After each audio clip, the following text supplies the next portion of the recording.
Welcome back, everyone. Ready to dive deep into another fascinating topic. Always excited to explore. What do we have on the docket today? Well, today we're taking a journey into the world of Rhodiola Rosea.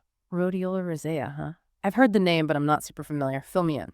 Sometimes it's called the golden root or the Arctic root, and it has a long history of use in Scandinavia and Siberia. Those are some pretty harsh climates, so it must be a pretty hardy plant. What did people use it for traditionally? That's actually what makes it so fascinating. It's an ancient remedy, but it's making a comeback in modern times, and for good reason. Okay, now you've piqued my curiosity. I'm all ears. You know how we're always talking about managing stress and finding ways to boost our well-being? Oh, absolutely. A hot topic these days. Well, Rhodiola rosea is believed to be what's called an adaptogen. An adaptogen. I've heard that term thrown around a lot, especially in wellness circles, but I'm not sure I fully grasp it. It basically means that it helps your body adapt to stress. So it's not just about eliminating stress, but more about equipping our bodies to handle it better. Precisely. And that's where things get really interesting. I'm ready to be intrigued. Lay it on me. I think we need an expert's explanation here. What exactly are adaptogens and how do they work? Okay, so think of your body's stress response as a complex system, like an orchestra with all sorts of instruments playing different parts. Okay, I'm visualizing it. When we experience stress, these instruments start playing louder, right? And if the stress continues, the orchestra can get out of sync. Some instruments might be playing too loud, others too soft, creating a cacophony of stress hormones and physiological responses. That's a great analogy. I can totally see how that would lead to feeling overwhelmed and out of balance. Exactly.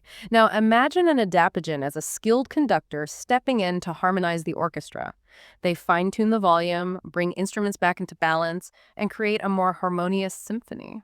So adaptogens like rhodiola essentially help orchestrate our stress response, bringing everything back into equilibrium. Exactly. Instead of just masking the symptoms, they help our bodies adapt and become more resilient to stress. That makes a lot of sense. I know rhodiola is often touted for its potential to reduce stress and improve mood. Is there science backing that up? There's actually a growing body of research on rhodiola and its effects on stress and mood. Studies have shown that it can modulate levels of cortisol, our primary stress hormone. Cortisol, that's the one that goes into overdrive when we're stressed, right? Yep, that's the one. And too much cortisol can wreak havoc on our bodies and minds, leading to fatigue, anxiety, sleep problems, you name it. So rhodiola essentially helps keep cortisol in check, preventing it from spiraling out of control. Exactly. By regulating cortisol, rhodiola can help reduce those feelings of overwhelm and anxiety and promote a more balanced mood. That's pretty amazing. And what about all those claims about rhodiola boosting brain power? Improving mental clarity, focus, even memory. Any truth to those? There's definitely some promising research there as well. Studies suggest that rhodiola can enhance cognitive function in a few ways. Okay, tell me more. I'm always looking for ways to sharpen my mental edge. Well, some studies show that it can increase blood flow to the brain. That makes sense.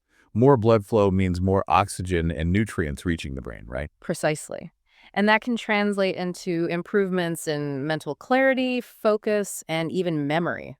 There's also evidence that rhodiola may have neuroprotective properties. Neuroprotective. What does that mean exactly? It means it can help protect brain cells from damage. Some studies suggest that it has antioxidant effects, which means it can neutralize harmful free radicals that can damage brain cells. Wow, so it's not just about feeling less stressed and more focused in the moment.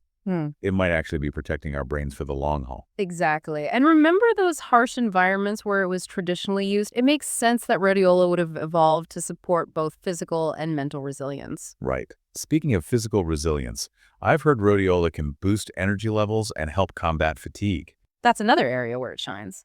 Rhodiola can improve energy levels and reduce fatigue, especially during times of stress or intense physical activity.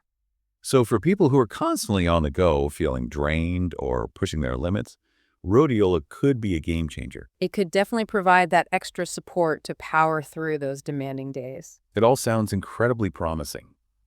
Now let's get practical. If someone wants to try rhodiola, what's the best way to go about it? The good news is that rhodiola is readily available in supplement form.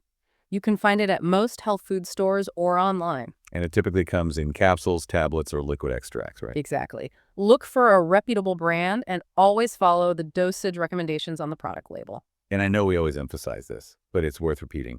It's always a good idea to talk to your healthcare provider before starting any new supplement. Absolutely, especially if you have any underlying health conditions or are taking medications. Right, because even natural remedies can interact with certain medications or have unintended effects. Personalized advice is always key. All right, we've covered a lot of ground today about Rhodiola Rosea. We've learned that it's an adaptogen, meaning it helps the body manage stress more effectively. And we've seen that there's a good amount of research suggesting it can improve mood, boost cognitive function, increase energy, and may even support immune health. And I think what's so fascinating is that it has this long history of use in traditional medicine, and now modern science is starting to catch up and understand how it works. It's a great example of how ancient wisdom and modern science can complement each other. Absolutely. But this leaves me wondering, if rhodiola can help us adapt to stress and enhance our resilience in so many ways, what other areas of our health and well-being could it impact? Something to ponder.